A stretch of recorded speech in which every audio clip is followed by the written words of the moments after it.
Sejam muito bem-vindos a mais um episódio do podcast A Palavra do Evangelho. No episódio de hoje nós estaremos conversando e meditando em Isaías 6.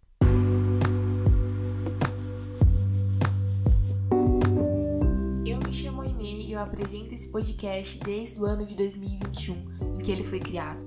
A Palavra do Evangelho tem como objetivo propagar as boas novas de salvação e te ajudar na sua caminhada em seu dia a dia com Jesus. Eu espero que você goste e seja edificado por esse conteúdo. Em Isaías 6, do versículo 1 a 8, vai dizer assim: No ano em que o rei Uzias morreu, eu vi o Senhor. Ele estava sentado em um trono alto e a borda de seu manto enchia o templo. Acima dele havia serafins, cada um com 6 asas. Com 2 asas cobriam o rosto, com 2 cobriam os pés, e com 2 voavam. Diziam em alta voz uns aos outros: Santo, Santo, Santo é o Senhor dos exércitos. Toda a terra está cheia de sua glória. Suas vozes sacudiam o templo até os alicerces, e todo o edifício estava cheio de fumaça. Então eu disse: Estou perdido. É o meu fim, pois sou um homem de lábios impuros e vivo no meio de pessoas de lábios impuros. Meus olhos, porém, viram um rei, o Senhor dos exércitos. Então um dos serafins voou em minha direção, trazendo uma brasa ardente que ele havia tirado do altar com uma tenaz.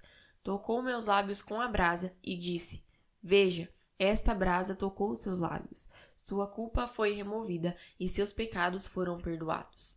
Então ouvi o Senhor perguntar: Quem enviarei como mensageiro a este povo? Quem irá por nós?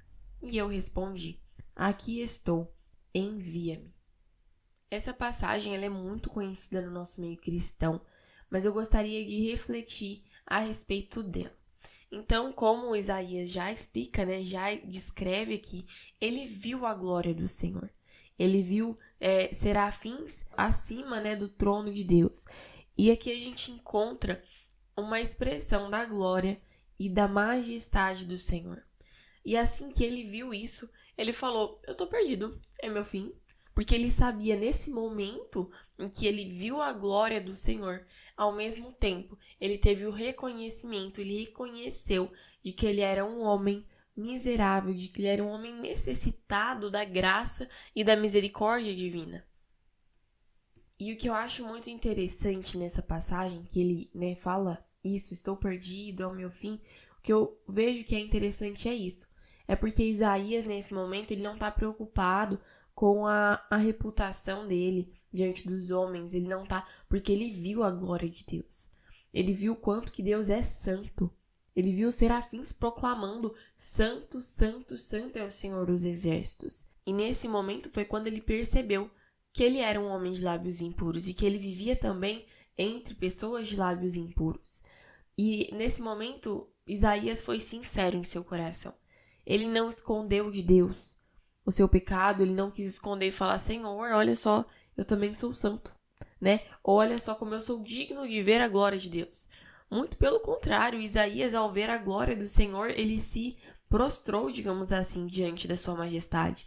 Ele reconheceu quem ele era. Ele foi sincero.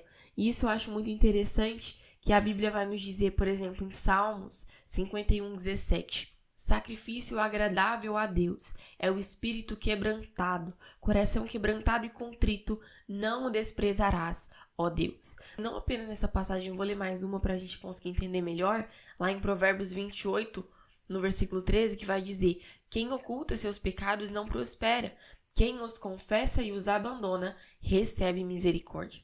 Então aqui a gente entende que a sinceridade, o confessar pecados, é algo que Deus aprova, é algo que Deus zela. Davi no Salmo, ele diz: Deus se agrada de um espírito quebrantado. Isso é porque Deus gosta de ver a gente triste? Isso é porque Deus gosta de ver a gente chorando? Não, isso é porque Deus se agrada de quando nós reconhecemos quem nós somos. Isso é porque Deus se agrada de quando nós nos prostramos diante dele, porque quando nós nos prostramos diante dele, aí sim nós o conhecemos de verdade. Aí sim a gente consegue depender dele. Quando a gente depende dele, a gente entende que a gente não é autossuficiente. E daí sim a gente consegue conhecer quem nós somos. Através de um espírito quebrantado, a gente reconhece que a nossa identidade não está em nenhum outro lugar senão no Senhor.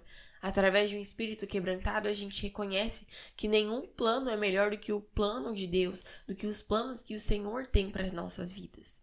Por isso que Deus se importa tanto com o espírito quebrantado, com um coração sincero diante dele.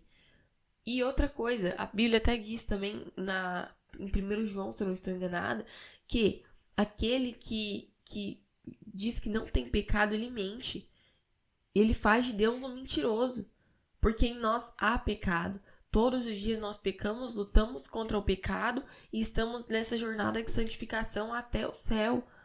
Então Isaías, nesse momento, ele reconheceu o seu pecado e colocou diante do Senhor. Só que o mais interessante de tudo isso é que Deus usa, um dos serafins vai na direção de Isaías e purifica os seus lábios. E diz: seus pecados foram perdoados, você não precisa mais se sentir culpado, porque essa culpa está sendo removida.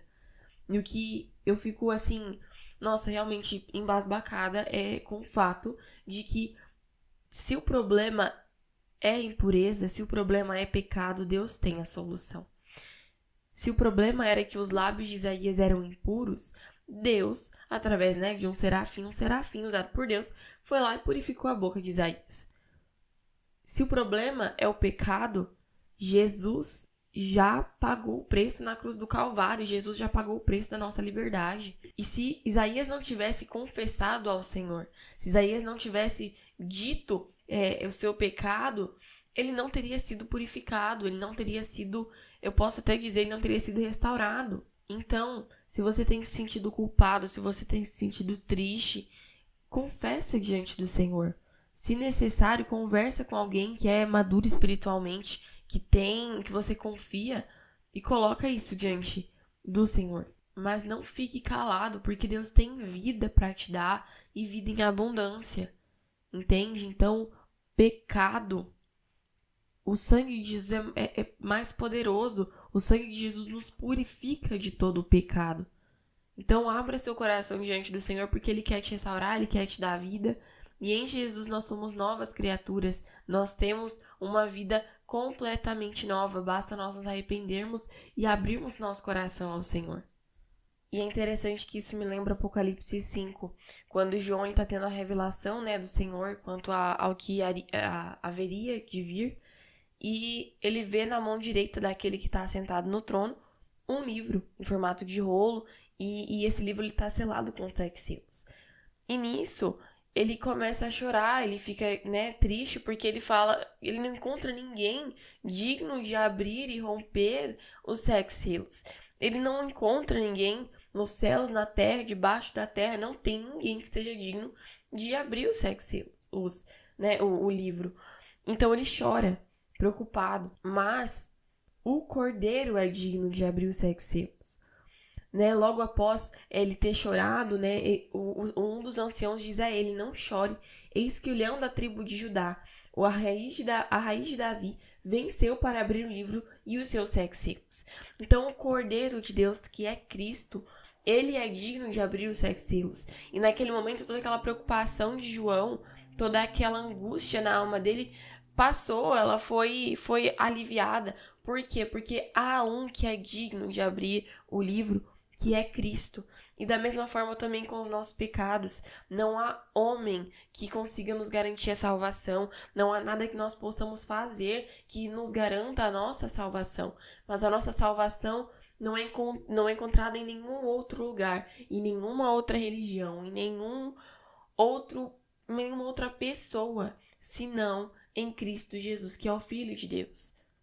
E finalmente, depois de Isaías ter sido purificado, Deus pergunta, quem enviarei como mensageiro a este povo? E Isaías diz: envia-me. Isaías se coloca à disposição para ser usado por Deus da maneira com que ele quer. E isso mostra, no caso Deus, mas isso mostra que o propósito de Deus só pode ser revelado à vida de Isaías Isaías só pôde cumprir aquilo ao qual ele foi chamado depois de ter sido purificado, depois de ter conhecido o Senhor. Isaías primeiro precisou conhecer ao Senhor, para então ir proclamar a respeito daquele que ele viu e conheceu, daquele ao qual ele experimentou o perdão, daquele ao qual ele experimentou a restauração, a redenção. E se nós não conhecermos ao Senhor, nós não conseguiremos passar isso adiante, compartilhar as boas novas, que é algo que Cristo nos manda fazer. Mas da mesma forma, se nós só, focarmos em fazê-lo conhecido e não o conhecermos continuamente, constantemente, na nossa rotina diária, no nosso devocional, a gente não vai conseguir fazê-lo conhecido realmente. Que nós venhamos ser como Isaías, colocar as nossas falhas, os nossos erros, os nossos pecados diante do Senhor, para que Ele venha nos purificar e nos ajudar nessa caminhada, nos ajudar a cumprir aquilo que Ele quer que nós cumpramos e façamos, para a glória e para o crescimento do seu reino. Muitas vezes nós não iremos ter uma revelação assim como Isaías teve. Nós não iremos ver o Senhor. Nós não iremos nem talvez ver um anjo, nem um serafim. Mas, certamente, nós podemos conhecer ao Senhor através da sua palavra, que é aquilo que Ele deixou para nós como forma máxima, como forma suprema de modo a conhecê-lo, O único meio possível de nós realmente conhecermos o caráter de Deus.